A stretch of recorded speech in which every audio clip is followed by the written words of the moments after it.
La Mònica és consellera de Medi Ambient del districte de Nou Barris. Clar que si mai heu anat d'urgències a l'Hospital de Bellvitge, l'haureu trobat allà fent el torn de nit. Aquest és el dia a dia dels consellers de districte, gent que es dedica a la política per vocació, perquè això no dona per viure.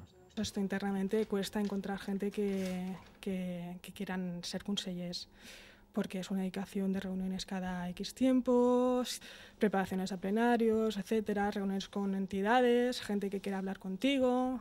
Y de media recibimos actualmente unos 400 euros mensuales. L'aprovació de l'Estatut del Conseller dignificarà aquesta feina. A partir d'ara, cada districte tindrà un conseller amb dedicació exclusiva que cobrarà 40.000 euros anuals. A més, hi haurà 5 consellers per districte, un representant de cada partit, que cobraran 18.000 euros anuals per dedicar mitja jornada a la política.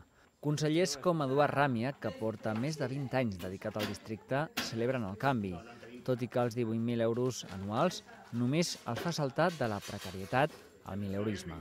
Recordo que al principi no hi havia absolutament cap retribució, després es van posar unes retribucions que estaven al voltant de les 5.000 pessetes de llavors, que pràcticament tu acabaves gastant el dia que anaves a visitar una entitat i acabaves anant a fer un cafè. Tot i que portin un maletí, fan política d'estar per casa. Ells són qui es reuneixen amb els veïns per pactar la reforma del carrer o discutir fins a la matinada sobre l'ampliació de l'escola bressol del barri. Hi ha qui creu, però, que amb el sou potser també es perd la independència.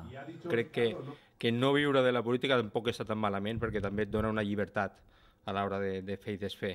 Esquerra Republicana va votar en contra de l'Estatut del conseller perquè el sou no va acompanyat de més competències, una decisió que els grups polítics ajornen des de fa anys, perquè això significaria cedir als districtes bona part de la capacitat de decisió que ara té la Casa Gran.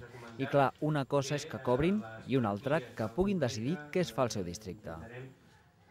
Actuar sobre aquestes qüestions, a la informació que tenim i a les inspeccions que hem fet, creiem que és una plaça segura que tenim